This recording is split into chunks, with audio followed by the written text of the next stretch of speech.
Olá, queridos amigos, sejam todos bem-vindos ao programa Bíblia Fácil, esse programa que a cada semana reúne um grupo de amigos para juntos estudarmos a Bíblia. Esses amigos vieram de vários estados do Brasil e eu quero convidar você a se juntar ao nosso grupo de estudo e aprendermos mais sobre a Palavra de Deus. E se você quiser ter um guia impresso dos temas que estamos estudando aqui, você pode pedir para nós agora. Nós temos aqui esse guia, Ensinos de Jesus. É um guia prático com todos os 18 temas que nós temos estudado aqui. No final do mesmo, você vai encontrar aqui um questionário. Se você preencher esse questionário e acertar pelo menos 70% das questões, você ainda vai ganhar também um DVD. Esse DVD nós gravamos lá em Israel, Egito e Palestina e contém os mesmos temas do guia impresso. Tudo isso aqui é um presente para você. Basta ligar para nós, o nosso número 0 operadora 12 21 27 31 21, ou então mandar uma mensagem para o nosso WhatsApp 12 9 8100 1615 e solicitar esse material. Lembrando que você não paga nada por isso porque é um presente da Novo Tempo para você. E nós podemos ofertar esse presente aqui graças ao apoio dos Anjos da Esperança. Muito obrigado você que é um anjo da esperança. E se você não é um anjo ainda, você pode se tornar um. Anota o telefone aí, 0 operadora 12 21 27 30 30. Liga para a gente na área comercial, faz o seu cadastro e torne-se um anjo apoiando o Ministério da Novo Tempo, tá bem? Pega a sua Bíblia agora e vamos aprender o que Jesus ensinou sobre o dinheiro. Você sabe que hoje, a humanidade aí corre atrás do dinheiro e muitos são até fisgados pelo dinheiro, porque o dinheiro é bom, mas ele, se não tivermos cuidado, ele pode ser usado da forma incorreta. Então nós temos que nos voltar para a Bíblia hoje com uma pergunta. O que Jesus ensinou sobre esse tema? E você vai aprender mais um detalhe. De todo o ensino de Cristo, o dinheiro foi o segundo tema mais abordado por ele. O primeiro tema mais abordado por Cristo foi o reino de Deus. Então Jesus falou muito sobre o reino de Deus. Há muitos versos no Novo Testamento falando sobre o reino de Deus. E o segundo tema mais tocado foi o tema do dinheiro. Daí você percebe a importância de compreendermos bem esse assunto. Antes de abrirmos a palavra de Deus, os nossos amigos já estão aqui com as suas Bíblias, eu queria convidar você para que nós orássemos então. Vamos orar pedindo a bênção de Deus para o estudo? Pai querido, muito obrigado por estarmos reunidos mais uma vez para aprendermos mais da Tua Palavra. Que o Teu bom e Santo Espírito esteja conosco e que nós possamos compreender as Tuas verdades para a nossa vida. Dai-nos, Senhor Deus, o Teu Espírito para compreendermos o que o Senhor deseja nos ensinar a respeito do dinheiro, a respeito de dízimos, a respeito de ofertas e de como os recursos devem ser aplicados também na Tua obra. É a nossa oração, em nome e por amor de Jesus. Amém. Vamos começar respondendo a seguinte pergunta. Cristo aprovou a devolução do dízimo? Vamos ver Mateus capítulo 23, verso 23. Ai de vós, escribas e fariseus, hipócritas, porque dais o dízimo da hortelã, do endro e do cominho, e tendes negligenciado os preceitos mais importantes da lei, a justiça, a misericórdia e a fé. Devíeis, porém, fazer estas coisas sem o quê? Omitir aquelas. Então Jesus disse para os fariseus, vocês dão o dízimo até da hortelã, do endro e do cominho, mas vocês negligenciam outros princípios da lei. Vocês deveriam atender os princípios da lei e continuar sendo dizimistas. E eles dizimavam até do endro, do cominho e da hortelã. Então Cristo, ele apoiou, ele deu o seu aval para a devolução dos dízimos. Agora, na Bíblia, o plano financeiro de Deus, ele é apresentado como dízimo e ofertas.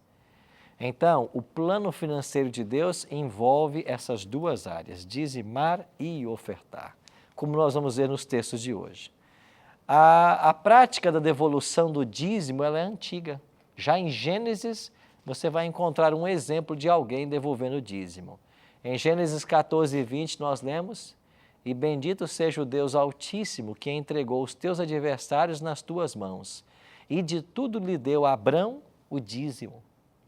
Então veja, nós estamos aqui em Gênesis 14, em Abraão, o grande patriarca da nação judaica, do povo de Israel, e você já encontra alguém devolvendo o dízimo. Então, o dízimo em toda a Bíblia, ele sempre foi devolvido. E essa é a expressão correta.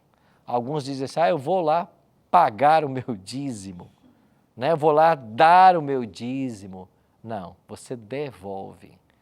Por que a expressão devolve é a correta? Porque não é seu.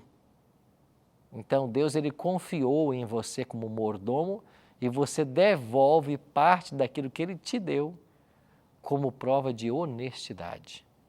Nós vamos ver que dizimar e ofertar na Bíblia é uma questão muito conceitual. Nós temos que entender quais esses conceitos para não nos perdermos nesse emaranhado de pregações e ensinos que acontecem por aí a respeito de dízimos e ofertas. Como a palavra já diz, dízimo é a 10ª parte das nossas rendas. Então, se aparece alguém por aí ensinando para você que você tem que dar 9%, isso está errado, isso não é dízimo. Se aparecer alguém ensinando que você tem que dar 11%, isso está errado, isso não é dízimo. Dízimo é 10%. Então, Deus é muito claro com suas coisas. Agora, o ser humano é que quer complicar, né? E o ser humano fica inventando coisas e muitos querem usar da Bíblia, né, para extorquir pessoas. Aí começam a ensinar coisas que não estão na Bíblia para arrancar cada vez mais dinheiro das pessoas. E pode ser que eu esteja falando com alguém que assiste aí em casa o programa Bíblia Fácil e você esteja lembrando, né? Verdade, eu vou na minha igreja e eles lá cobram dízimo lá de 15%, 20%, 30%, chamam de trízimo. Bom, estão extorquindo você. É isso mesmo. Não existe isso na Bíblia, não. Ah, mas na minha igreja é mais econômica, lá só cobra dízimo de 5%. De 7, 9, não interessa. Isso não é dízimo também, não. Estou enganando você. Isso mesmo, estou enganando você. Dízimo é 10%. Não tem negociação. Deus disse que é assim. Em matéria de religião, Deus declara e você obedece ou não. Você não consegue mudar a palavra de Deus. Então, você quer ser um fiel dizimista? Quer devolver a Deus o que pertence a Ele? Ou parte que Ele pede a você? Então, é dízimo, é 10%. De quê? Dos rendimentos. Quanto é que você tem de rendimento? R$1.000 por mês? R$100 é o seu dízimo. Isso é dízimo. E se eu der 150? Não é dízimo. Então o que você faz? Você dá o dízimo, que é 10%, e você vai dar agora a sua oferta. Nós vamos ver detalhes hoje sobre dizimar e ofertar. Mas então muito atento ao que a palavra de Deus nos orienta. No tempo de Israel, o povo vivia basicamente da agricultura e da pecuária. É isso que acontecia lá em Israel. E em Números 18, 21, nós temos um exemplo de como o dízimo era usado lá em Israel. Olha o que diz o texto. Aos filhos de Levi dei todos os dízimos em Israel por herança, pelo serviço que prestam, serviço da tenda da congregação. Então preste atenção aqui. Deus disse que o povo deveria ser dizimista. E o dízimo deveria ir para a tribo de Levi. Mas por que a tribo de Levi? Porque quando o povo de Deus chegou na terra de Canaã, a terra de Canaã foi dividida em 11 partes, mas eram 12 os filhos de Jacó. Levi ficou sem terra. Por quê? Porque a tribo de Levi, por haver se mostrado fiel a Deus no episódio do bezerro de ouro, que eles adoraram lá ao pé do Sinai, todo o povo de Israel adorou aquele bezerro de ouro, pelo menos havia membros de todas as tribos, com exceção da tribo de Levi. Levi não se contaminou, não foi adorar o bezerro de ouro. Aí Deus, vendo que a fidelidade de Levi era maior do que as das 11 tribos, separou essa tribo para o serviço religioso. Então as 11 tribos receberam terras, elas cultivavam a terra e 10% do rendimento que elas tinham, elas traziam para o santuário. E a tribo de Levi vivia desse recurso e administrava os serviços religiosos com esse recurso. Então, Levi, a tribo de Levi não teve herança, eles passaram a viver do dízimo e o trabalho deles era o serviço religioso. Então, ali estavam os sacerdotes, o sumo sacerdote, ali estavam os porteiros, ali estavam os juízes. Em um momento da Bíblia, você chega a entender que são mencionados 34 mil funcionários só no santuário. Então, o santuário empregava muita gente. E além desses que ali estavam empregados, haviam outras atividades religiosas que eram praticadas pelos levitas. Então, eles não trabalhavam lá arando a terra, mas eles cuidavam do serviço religioso. E por causa disso, eles sobreviviam do dízimo. Então, tudo o que acontecia, tanto no tabernáculo construído por Moisés, quanto posteriormente o templo de Salomão, e depois o templo permaneceu, foi destruído, reconstruído, e nos dias de Cristo era o templo de Herodes, assim era chamado, lá estavam os levitas, os sacerdotes, e ali eles cuidavam do serviço religioso, e para manutenção, para sobrevivência, eles lançavam mão do dízimo. Assim era praticado no Antigo Testamento. Agora, desde o ano 70 da nossa era, não existe mais um santuário, porque ele foi destruído lá por Tito, general romano. E essa destruição do santuário no ano 70 foi o cumprimento de uma profecia de Jesus, lá de Mateus 24. Os discípulos chamaram a atenção de Cristo para a beleza do templo e Jesus disse assim: vede, não vai ficar aqui pedra sobre pedra que não seja derribada. E no ano 70 o templo foi destruído. Agora nós não temos mais levitas. O que acontecia já com a igreja no primeiro século? Já nos dias de Paulo, como que o dízimo era ministrado? Olha o que Paulo escreveu. 1 Coríntios 9, 13 e 14. Não sabeis vós que os que prestam serviços sagrados do próprio templo se alimentam? E os que servem ao altar do altar tiram o seu sustento? Assim ordenou também o Senhor aos que pregam o Evangelho, que vivam do Evangelho. Então, quem são os levitas do Novo Testamento agora? Não com esse termo mais. São os pregadores do Evangelho. São aqueles que foram chamados para cuidar da igreja, para pastorear a igreja. E Paulo era um deles. Então, os apóstolos, os profetas, o dízimo começou a ser usado para a manutenção desse grupo de líderes que cuidavam do serviço da igreja. Então, no Novo Testamento, você tem agora o dízimo sendo usado para o avanço do Evangelho e as pessoas que estavam pregando o Evangelho, elas deveriam viver do Evangelho. Agora, aqui é um detalhe interessante. A função destes que estavam vivendo do Evangelho era pregar o Evangelho. Então, isso é o que eles faziam. A estrita obra deles era continuar levando avante a missão que Jesus havia dado para eles de evangelizar o mundo inteiro. Renato? Pastor, já vi tantas e tantas pessoas cobrar e estimar um valor para pregar ou cantar, louvar a Deus. Isso está correto? Para pregar e para cantar, eu entendo que aquele que prega, ele deve ter um ministério e esse ministério deve ser assalariado. Então, deveria ser por aí. O cantor, geralmente, ele depende desse recurso para tocar o seu ministério. Não tem uma entidade, não tem uma igreja que o assalarie, a não ser se o cantor serve uma igreja local, o músico serve uma igreja local. Então, eu entendo que aquele que vive do ministério da música e ele não tem uma entidade que o patrocine, ele pode sim acertar esses valores e isso nada tem a ver com dízimo, certo? Estamos falando de dízimo. Agora, aquele que prega o Evangelho, ele deve estar debaixo de uma entidade que com o dízimo possa gerar a manutenção dele. Então, para que haja decência e ordem, esse deveria ser um quadro mais exato a se seguir, um modelo mais a se seguir. Ok? Sim, Nazareno.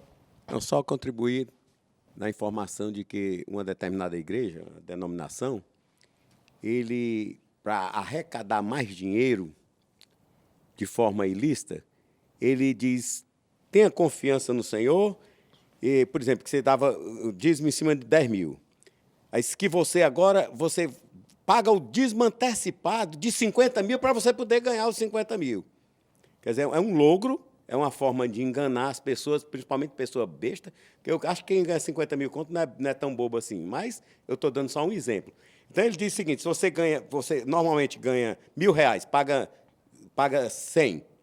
Aí ele diz, não, agora você vai pagar antecipado sobre 20 mil reais, que tenha fé que você vai conseguir isso. E acabam distorcendo essa devolução como uma forma de enganar o povo e se locupletar de dinheiro que não é devido. Isso é uma verdade, e isso acontece mesmo. É por isso que a gente tem que estar atento ao que a Bíblia nos orienta, para não vivermos à margem daquilo que a Bíblia nos ensina. Senão, vamos cair na conversa de muitos por aí que estão usando da fé para conquistarem e arrancarem o dinheiro do povo. Isso é uma grande verdade.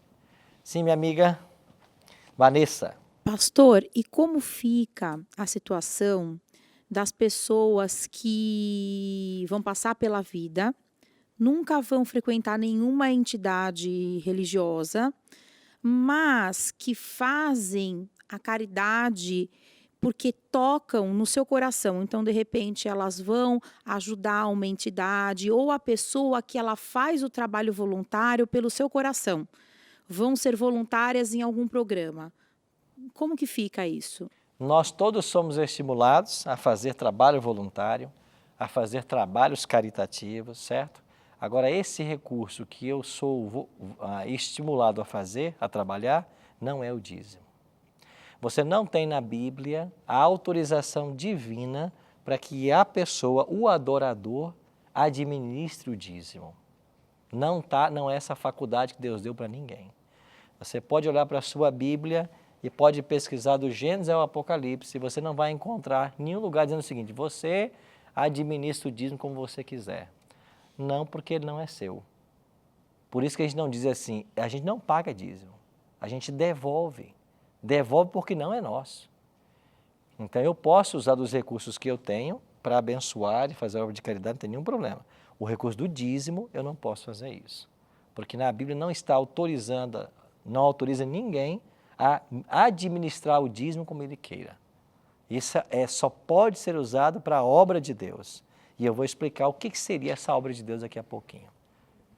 Pastor, é correto, por exemplo, eu pegar o meu dízimo, e já aconteceu isso comigo, eu não fiz porque me falaram que não era certo. Aí eu vejo uma igreja pequena, está se estabelecendo, eu vejo que eles realmente vivem o evangelho, pregam e tal.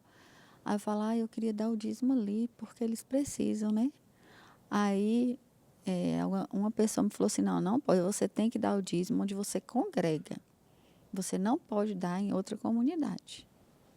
É isso que eu queria te perguntar. É certo ou só posso dar onde eu congrego? O ideal é que você dê o dízimo onde você congrega. Esse é o ideal. Porque você congrega na igreja X, é lá que você vai adorar a Deus. A devolução do dízimos e ofertas é parte de nossa adoração a Deus. Então é um ato de adoração. Isso está dentro da liturgia de cada igreja. Então, se eu estou congregando na igreja A, ali eu devo devolver meu dízimo. Até porque, em se tratando de igreja adventista, não importa onde você devolve o seu dízimo, porque o dízimo não fica para a igreja local. Ele vem todo para uma sede administrativa, onde a sede vai gerenciar esse recurso. Não fica nunca para a igreja local. Você tem outras igrejas que têm um modelo diferente, que é o modelo congregacionalista. Aí parte desse recurso, se não todo, fica na igreja local. Aí as pessoas usam o dízimo ali como elas acham que devem usar.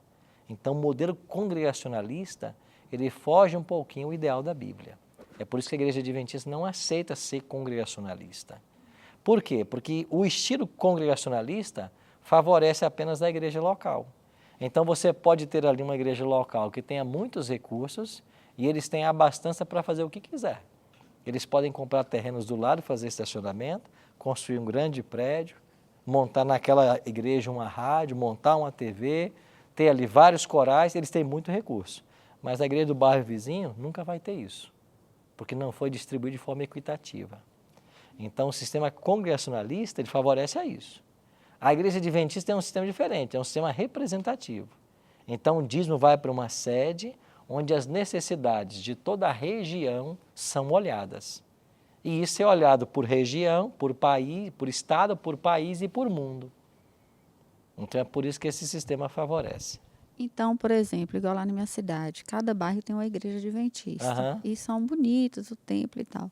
Aí quem constrói não é a igreja local, porque ela tem a central, tem a outra lá em cima que é enorme, e cada bairro tem uma menor, mais Aham. bacana. Quem constrói essas igrejas de bairro, então, é a convenção da igreja adventista? Muitas vezes são famílias, os próprios membros da região, às vezes a associação, a sede da igreja local, como nós chamamos, ajuda nessa construção, mas o dízimo que lá é recolhido não fica para lá, como também nas grandes igrejas. O dízimo não fica na igreja local. O que fica na igreja local é um percentual da oferta que as pessoas dão, mas o dízimo não fica na igreja local. Entendi. Tudo vai para uma sede administrativa que vai olhar com um olhar mais amplo as necessidades da obra de Deus. Ok? Bom, Luiz. Pastor Arilton, fala-se em dinheiro, dinheiro fala-se em contabilidade.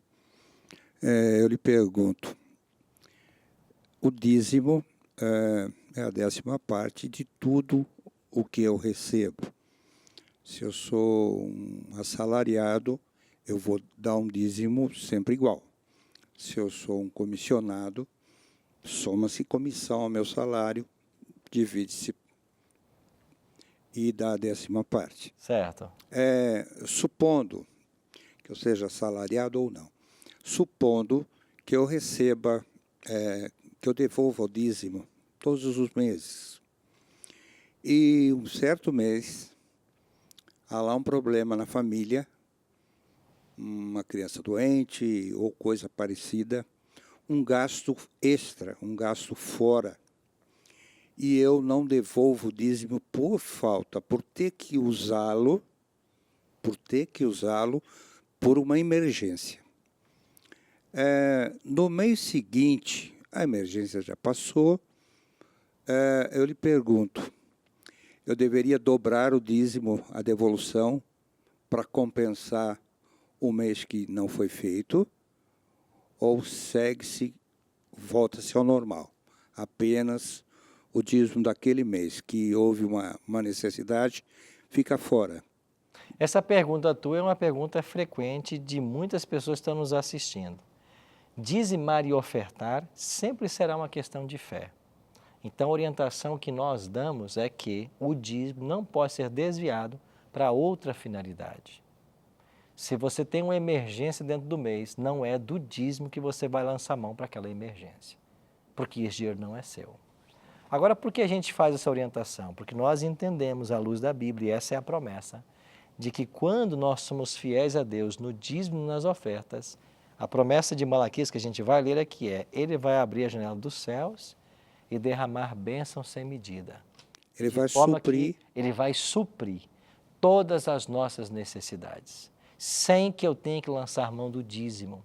Porque se eu fizer isso, eu estou incorrendo na mesma pergunta que foi feita aqui. Eu estou administrando o dízimo da forma que eu acho que ele tem que ser administrado. E não é essa a orientação da Bíblia. Então, eu não tenho na Bíblia um precedente para aplicar o dízimo em qualquer outra coisa que eu achar necessária. Eu não tenho esse precedente. É uma coisa que não me pertence, por isso eu não faço uso dela. As ofertas eu posso administrar. As ofertas eu posso administrar. Eu vou explicar depois Bem como que a gente pode isso. caritativo eu posso administrar. Inclusive nesse aspecto, a gente pode. Entendi. Nós vamos para um breve intervalo e já voltamos. Temos mais perguntas sobre esse tema. Não saia daí, a gente volta em instantes.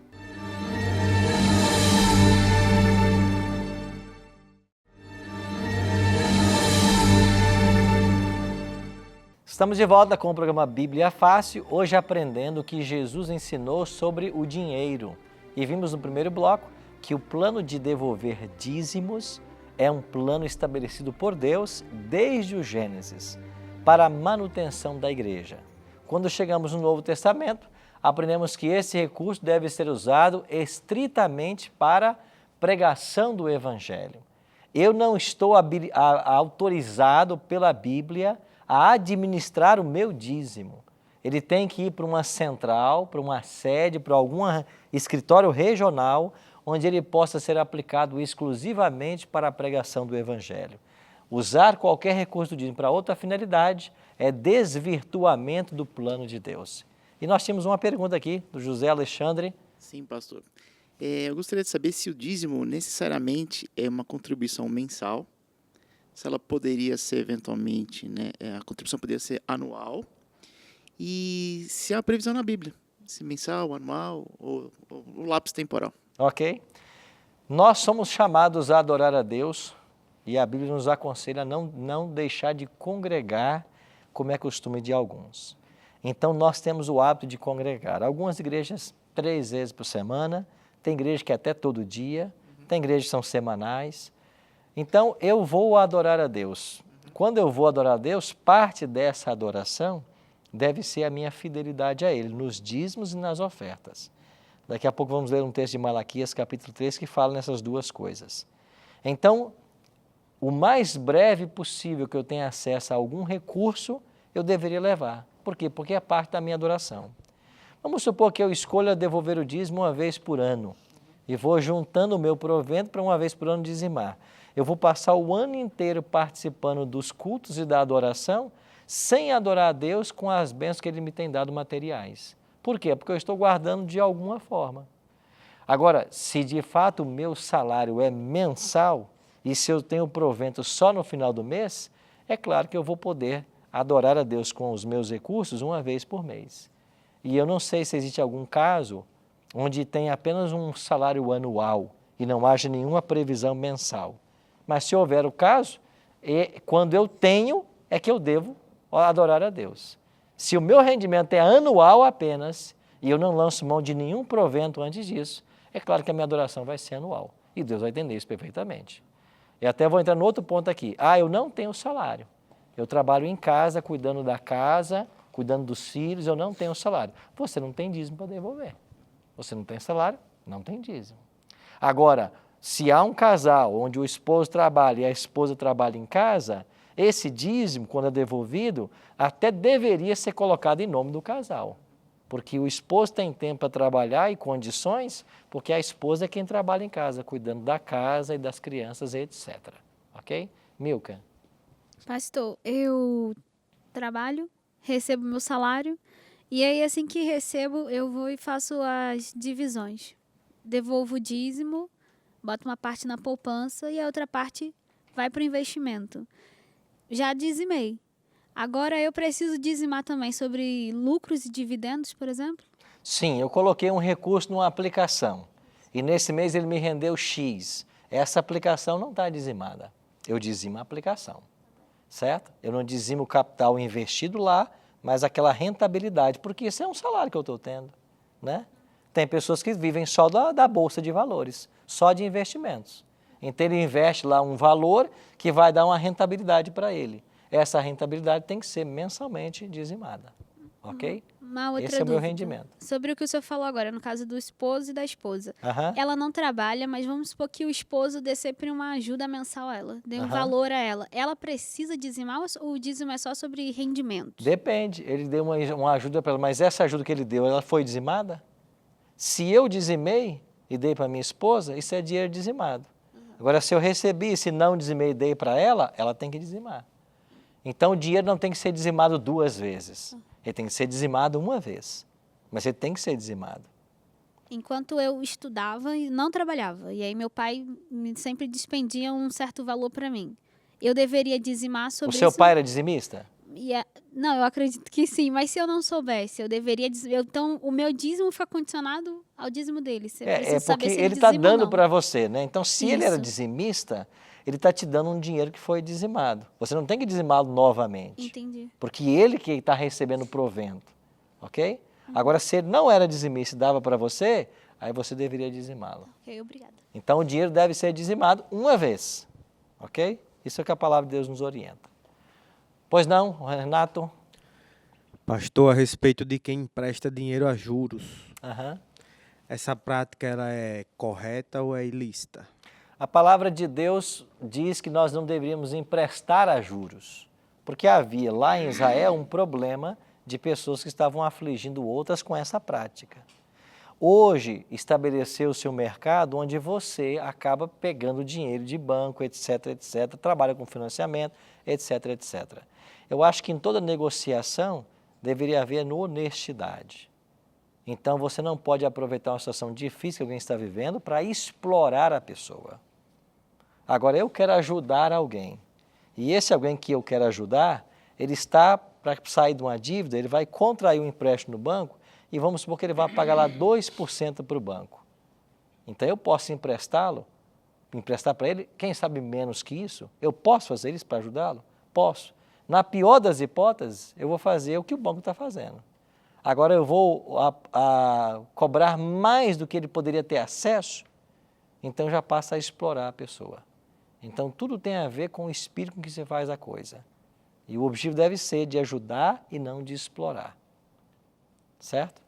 Pastor, a igreja, se eu não me engano, eu li na palavra que não se vasculha ou não se procura saber a origem do dinheiro que está sendo dizimada. Uhum.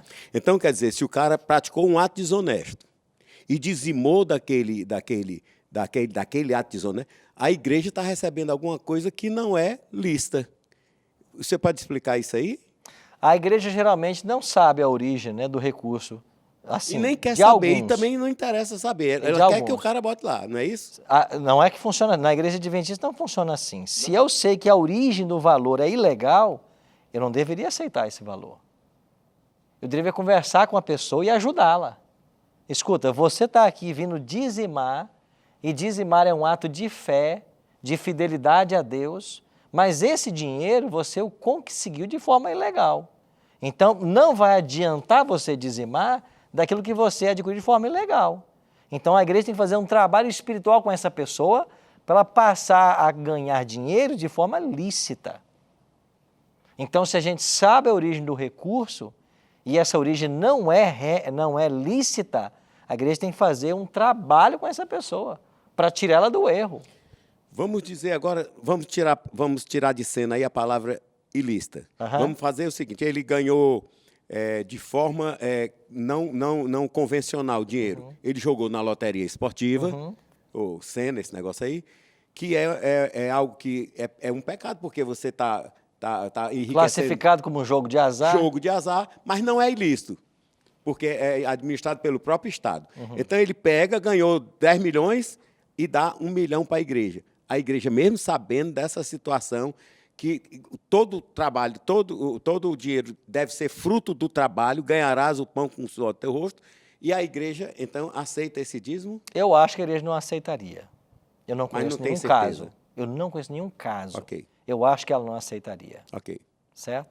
Então, nós temos que ajudar as pessoas como adoradores. Todos que dizimam aqui são membros da comunidade. Então, a gente tem que ajudar as pessoas. Porque o objetivo maior não é extrair o dinheiro das pessoas, é ajudar as pessoas a irem para os céus. O devolver dízimo ou não é um item do plano que a gente tem com a pessoa. A igreja tem essa função de ajudar as pessoas a irem para o céu. O dízimo é um item apenas. O grande problema, Nazareno, do nosso Brasil atual é que a igreja virou um meio de comércio. E o único objetivo, algumas é arrancar o dinheiro da pessoa para que a liderança da igreja esteja numa situação muito confortável financeiramente falando. Bota no helicóptero e ele leva. E aí não estão interessados no bem-estar do membro, não querem saber da vida do membro, não querem saber a origem do dinheiro, não querem saber da vida espiritual dele, da família dele, não quer saber se ele está fazendo coisa certa ou errada.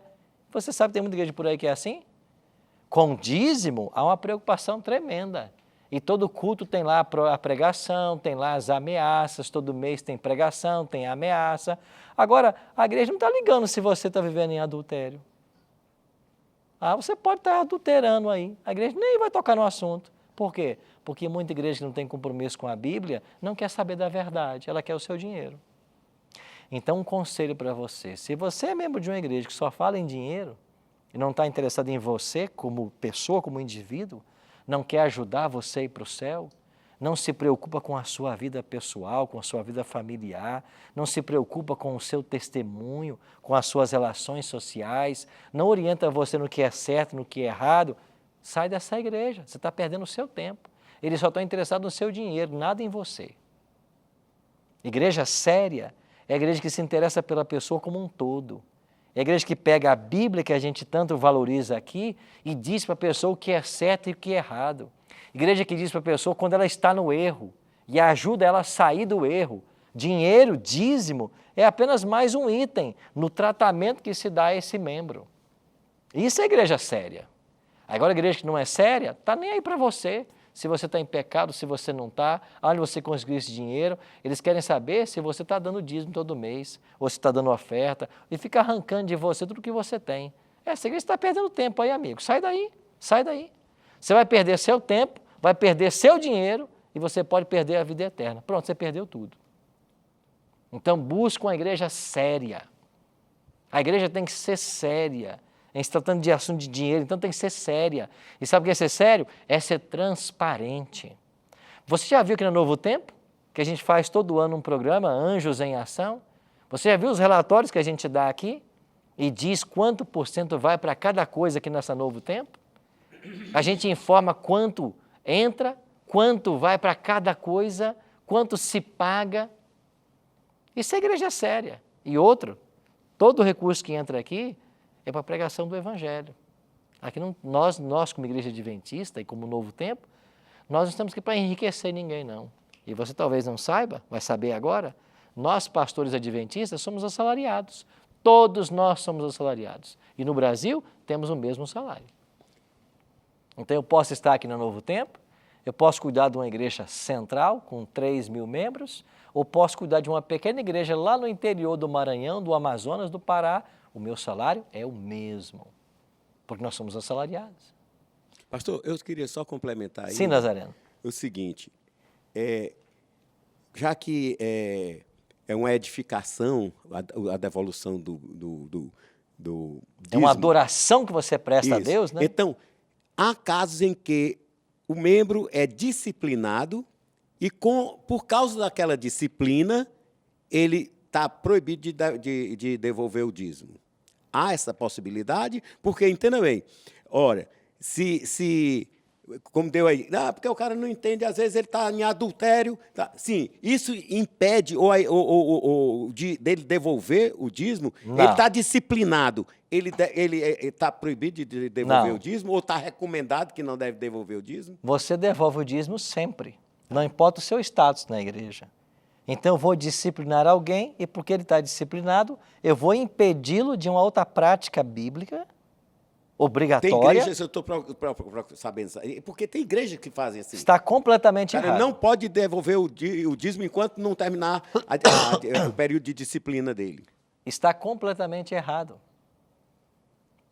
O dízimo é uma doutrina da Bíblia. Aí eu vou proibir você de praticá-la porque você tem um outro problema. Eu não estou entendendo. A gente tem que minimizar os problemas e não somar mais problemas. Um outro detalhe que a gente tem que aprender, que tem a ver agora com as ofertas. Além do dízimo, o que mais a gente leva a Deus quando vai adorar? Olha o que diz o salmista. Tributai ao Senhor a glória devida ao seu nome, trazei oferendas e entrai nos seus átrios. Essas oferendas aqui é a nossa oferta. E o Malaquias diz assim, roubará o homem a Deus? Todavia vós me roubais e dizeis, em que te roubamos? Nos dízimos e nas ofertas. Então, é muito simples o plano de Deus. O plano financeiro de Deus é duas coisas, dízimo e oferta. O que é dízimo? A 10ª parte dos meus rendimentos. O que é oferta? É um valor que eu vou devolver a Deus como gratidão. E quanto é que eu vou dar de oferta? Bom, nós temos a orientação da palavra de Deus. Se o dízimo expressa a honestidade, porque a palavra foi, roubará o homem a Deus? Então, o dízimo expressa honestidade. A oferta, ela expressa gratidão. Então, se ela expressa gratidão, qual deveria ser o valor que eu deveria ofertar? Aí vem Paulo, não sei se o texto está aqui, mas Paulo vem e diz assim, cada um contribua segundo tiver proposto no seu coração, não por tristeza ou por necessidade, porque Deus ama aquele que dá com alegria. Então, quanto é que eu tenho que dar de oferta? É você que vai dizer. Quanto você quer dar? Quanto você acha que vai demonstrar sua gratidão a Deus? Devolve. Vamos falar em termos percentuais. Eu acho que eu vou devolver 10% de dízimo e vou devolver 1% de oferta. É isso que expressa sua gratidão? Então dá. Não, eu quero ser grato a Deus e vou dar 5% de oferta. Não, vou dar 10% de oferta. O que é que expressa gratidão no seu coração? Isso vai variar de adorador para adorador. O importante é você dar com alegria e você dar a oferta para demonstrar a sua gratidão. O plano financeiro de Deus na Bíblia é isso, dízimo e oferta. Temos uma pergunta aqui. Albânia? Pastor, quando eu, por exemplo, assim, eu queria saber isso, porque uma vez eu vi um pregador falando sobre isso, eu achei muito importante. Da Igreja Batista de Lagoinha, e assim, eu quero ver se tem base bíblica. Ele falou assim, do dízimo, né? Quando a gente for tirar o dízimo, por exemplo, eu recebi o meu provento. O primeiro, ele fala que é a primícia, né? E às vezes não dá. Por exemplo, como eu trabalho em outra cidade, chega o dízimo, às vezes a menina que trabalha e me ajuda, ela precisa pagar algumas coisas, ela vai lá e tira. E às vezes, como eu gostaria, eu achei que era certo que ele estava falando de tirar o primeiro, né? De tudo ali que eu recebi, não, eu quero tirar logo o primeiro dízimo. Mas às vezes, para mim, não dá, por a circunstância de lugar, né? E aí? A oferta das primícias, que nós temos na Bíblia, e de fato está lá, era o seguinte, quando a colheita chegava, era hora de colher, o povo de Israel pegava os primeiros grãos que maturavam e levavam como oferta para o Senhor. Então, isso aqui é uma gratidão que nós temos porque a colheita está chegando. E os primeiros frutos são do Senhor. Então, nesse aspecto, quando você recebe os seus proventos, a melhor coisa a fazer é a primeira coisa, antes de pagar a conta de luz, de telefone, disso, daquilo, é você separar aquilo que é o dízimo. Então, separa para Deus aquilo que pertence a Ele. Agora, os 90% eu vou administrar. Aí eu vou pagar o que tem que pagar, vou investir onde tem que investir, mas isso seria a ideia das primícias. Primeiro eu separo o dízimo, isso pertence ao Senhor. Separei a minha oferta, é a minha gratidão a Deus. Agora, com esse recurso que Deus me confiou, eu vou administrar as minhas coisas. Então, nesse aspecto, eu acho que é interessante. Ok? Renata? Pastor, uma última dúvida. Já visitei algumas igrejas que na hora da entrega do dízimo e da oferta, o pessoal sai com a máquina de cartão na mão, passando no meio dos fiéis para quem não tiver o dinheiro naquela hora, poder ofertar com o cartão. Isso é uma prática que pode ser considerada normal? Bom, ela está acontecendo, né? Agora, nas igrejas adventistas que eu assisto, por onde eu ando, eu nunca vi essa prática. Porque a gente entende que a pessoa, o fato dela colocar na oferta, ou dela ir até o gasofilácio, né, o local onde se deposita a oferta, e colocar, esse ato da entrega é um ato de adoração. Eu vou colocar aqui a minha posição pessoal. Se eu vou para o culto e se a minha oferta e o meu dízimo é adoração a Deus, eu não devo estar ali com um cartão para na hora pensar assim, quanto é que eu vou passar aqui nesse cartão? Deixou de ser uma oferta de gratidão. Então, o que a Igreja Adventista orienta é o seguinte, o provedor da casa recebeu o salário dele, o provento, ele separa ali o que é dízimo, o que é oferta, chama a família e diz, olha, isso aqui são os nossos rendimentos do mês, isso aqui é o nosso dízimo, isso aqui é a nossa oferta, nós vamos orar a Deus agora e agradecer, porque esse é o que Ele nos deu para a nossa manutenção, Ele tem cuidado de nós. E agora esse valor que nós separamos em casa, num ato de adoração, nós vamos levar agora na igreja para entregar ao Senhor. Isso é adoração. Isso é a oferta que você planeja, oferta planejada. Não é uma coisa espontânea. Quanto você pode dar? Quanto você vai dar hoje? E começa ali um mercado para tentar arrancar dinheiro das pessoas. Aonde está a adoração? Aonde está a teologia que a Bíblia me orienta você? Então, nós temos que previamente separar isso. E não é esperar uma ação lá momentânea para que eu faça isso, ou tenha condições de fazer isso na hora na igreja. Então, esse é o meu pensamento pessoal. Eu acho que perde a reverência, perde a sacracidade que há na cerimônia. Pastor, eu quero entender assim. E as pessoas, né, que já, desde a infância, frequentaram outras denominações religiosas. Por exemplo, quem é espírita desde a infância, né? Quem frequenta a cabala, por exemplo, né? Como fica essa questão do dízimo? Como fica essa questão financeira perante Deus? Porque assim, a forma que se é passada para essa pessoa, né? Ou como ela tem que lidar com o dinheiro, né? E essa relação do dinheiro com Deus é diferente. E a pessoa, às vezes, ela cresce nessa denominação e ela faz o que ela aprendeu com o maior carinho, né? Com a maior fé. Como fica isso? Eu acho que se aplica a Atos 17:30, que a gente leu aqui outro dia. Deus não leva em conta os tempos da ignorância. Se eu fazia alguma coisa errada porque não sabia, mas fazia com toda a sinceridade do meu coração, Deus olha essa sinceridade. Agora, quando eu descubro aquilo que é certo, eu tenho que migrar para o que é certo, porque agora eu encontrei a verdade. Você entende porque Jesus falou assim, conhecereis a verdade e a verdade vos libertará? Porque a verdade nos tira da ignorância. Então, se eu fazia uma coisa errada, suponhamos que eu tivesse morrido praticando isso. Deus não queria me cobrar esta forma de dizimar, porque eu não aprendi, eu não conheci, mas eu fui sincero no que me ensinaram. É isso que Deus vai levar em conta. Agora, quando eu encontro com a verdade, quando eu percebo qual é a metodologia da Bíblia para isso, então eu tenho que praticar, porque é isso que Deus está me orientando.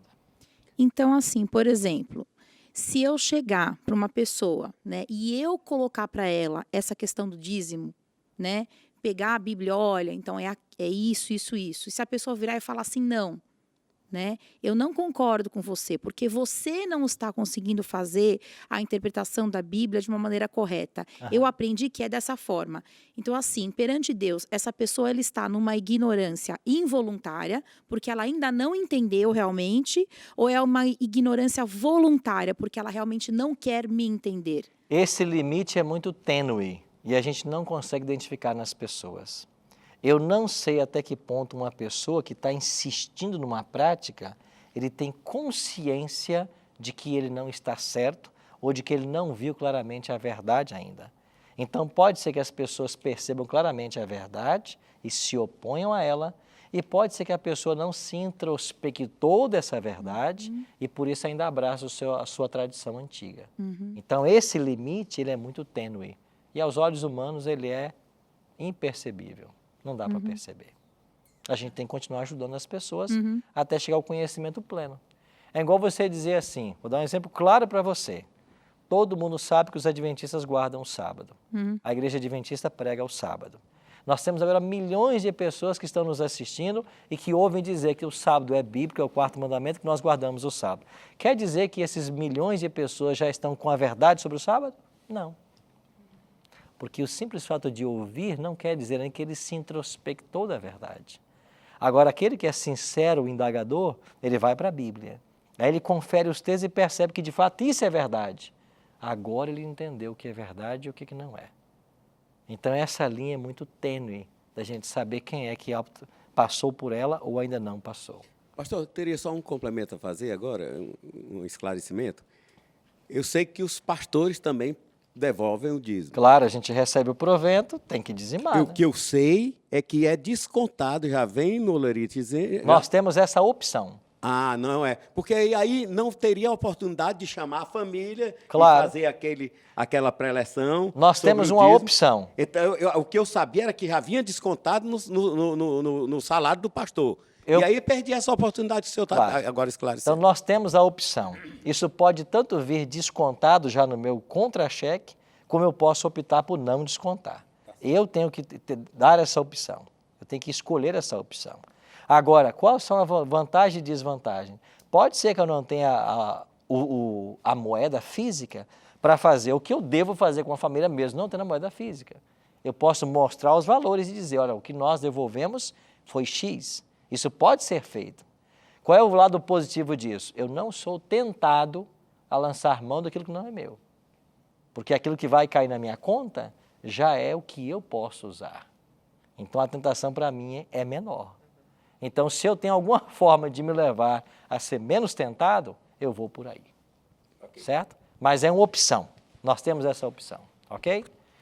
Amigos, Qual é o sentimento que nós devemos ter ao dar dízimos, devolver, desculpa, né? Dízimos e ofertas. Jesus falou assim: estando Jesus a observar, viu os ricos lançarem suas ofertas no gasofilácio.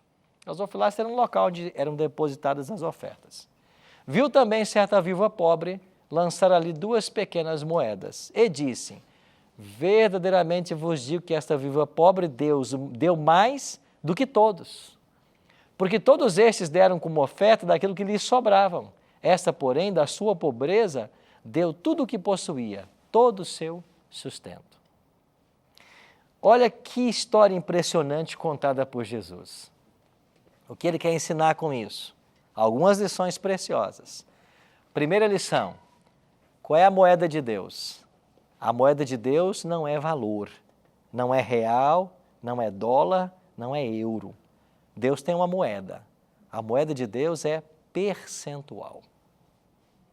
Então você tem congregando numa mesma igreja uma zeladora que cuida de um escritório e faz a faxina lá. E recebe lá todo mês R$400 pela faxina. Aí ela vem e traz R$40 e devolve o seu dízimo ao Senhor. Você tem na mesma igreja um empresário, que a empresa deu para ele esse mês R$60 mil de lucro. Aí ele tira lá os 6 mil e vem e devolve de dízimo. Quem é que deu mais? O empresário ou a mulher? Percentual igual. Eles deram iguais. Exatamente. Porque todos eles devolveram 10%. Agora, pode acontecer de esse empresário ir lá e devolver de gratidão uma oferta de 1% do lucro dele. Aí vem essa zeladora e devolve 2% do lucro dela de oferta. Qual está certo? Ambos estão certos. Porque foi o que eles propuseram no coração. Então não importa o valor. A moeda de Deus é o percentual. E quando eu sou fiel a Deus e devolvo 10%, eu devolvi tudo o que Deus pediu. Não importa quanto seja esse 10%. Agora, por que essa mulher deu mais? Porque eles estavam devolvendo o que sobrava. E eles não faziam com sinceridade. Tanto é que nos dias de Cristo, quando eles tinham uma grande oferta para dar, haviam ali trombetas sendo tocadas. Havia um ritual para anunciar que ele ia depositar sua oferta. E ali grandes somas, eram colocadas. Mas essa mulher, sem querer ser percebida, sem nenhum som de trombeta, ela vai lá e devolve suas 2 moedinhas. E Jesus disse que ela deu tudo que ela tinha. O que levou essa mulher a dar tudo que ela tinha? Certamente um sentimento muito grande de gratidão. Ela havia sentido de alguma forma a bênção de Deus na vida dela. E finalmente é isso que se resume. Sabe qual é uma lição que cedo ou tarde todos nós vamos ter que aprender? Que o pouco com Deus é muito e o muito sem Deus é nada. Cedo ou tarde. Não importa o seu salário. Se você não é fiel a Deus nos dízimos e as ofertas, cedo ou tarde, você vai passar muita dificuldade. Você vai perder por entre os dedos o que você tem. Porque você, segundo a Bíblia, é ladrão. É isso mesmo, ladrão. Agora, se eu, do pouco que eu tenho, sou fiel a Deus, você pode ter certeza que nada vai te faltar. Porque Davi orou assim: fui moço, agora sou velho, mas nunca vi um justo desamparado, nem sua descendência mendigar o pão. Deus não deixa faltar. E se Deus deu muito recurso para você, e você é fiel nesse muito que Ele te deu, Ele pode te dar mais ainda. Porque Ele sabe que Ele pode confiar em você. E todo o recurso que nós temos, essa é a última lição de hoje, devem ser aplicados em 3 coisas na sua vida. Tudo que você tem, tudo mesmo, pense em 3 coisas. o avanço da causa de Deus, o bem-estar da sua família, o bem-estar dos próximos a você. É isso aqui. Tudo que você tem deve ser usado com isso. Primeiro, seja fiel a Deus nos dízimos e nas ofertas. Quando você quiser, faz uma oferta de sacrifício. O que é oferta de sacrifício? É você dar para onde você quer dar. Quer ajudar na construção de uma igreja, quer ajudar aqui e ali. Isso é uma oferta de sacrifício. É além do dízimo da oferta. Você pode dar se você quiser. Mas faça avançar a obra de Deus. O anjo da esperança. Você não dá aqui dízimo, não dá aqui oferta. Isso é uma oferta de sacrifício que você dá. Você dá todo mês aqui, não é dízimo, não é oferta. Você vai mais um passo. Você quer ver a obra de Deus avançar e Jesus voltar. Segundo, cuida bem da sua família. O que você tem é para a sua família ser bem cuidada. Terceiro, eu tenho, cuido da minha família e ainda tenho como ajudar pessoas. Ajude. Sabe por quê? Porque tudo que você tem, daqui a pouco, não vai valer mais nada. Porque a moeda vai perder o seu valor. E só vai ficar para a eternidade aquilo que nós construímos aqui com a ajuda de Deus. Então vamos colocar tudo que nós temos e somos nas mãos do Senhor.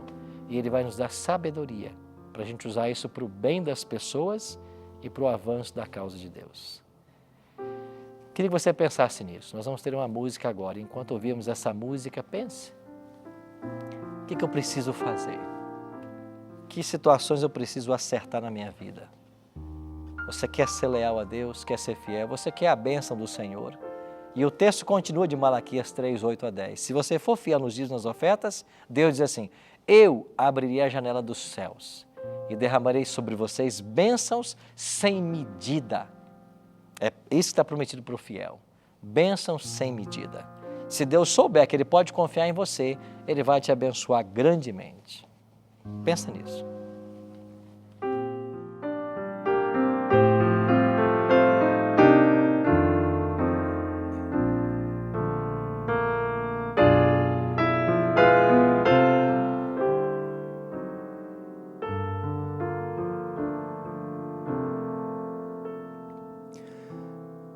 Tu és fiel, Senhor, ó Deus eterno. Teus filhos sabem que não falharás. Nunca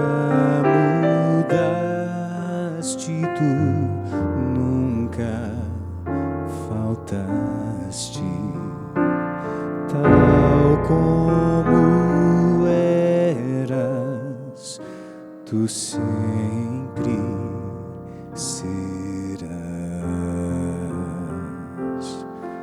Tu és fiel, Senhor, tu és fiel, Senhor, dia após dia, tuas bênçãos nos dás.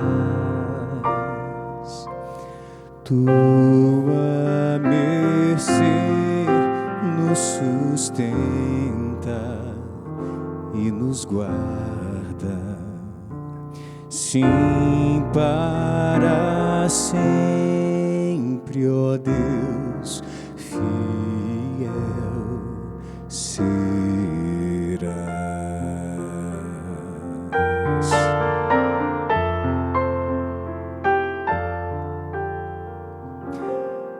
Pleno perdão nos dás, que segurança, sempre nos guias na senda do bem, e no porvir, ó, que doce esperança, tu nos receberás no lar de além. Tu és fiel, Senhor. Tu és fiel, Senhor.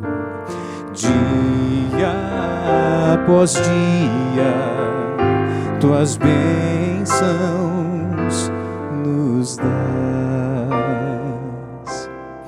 Tua mercê nos sustenta e nos guarda, sim, para sempre, ó Deus, fiel serás, sim, para sempre, ó Deus, fiel serás.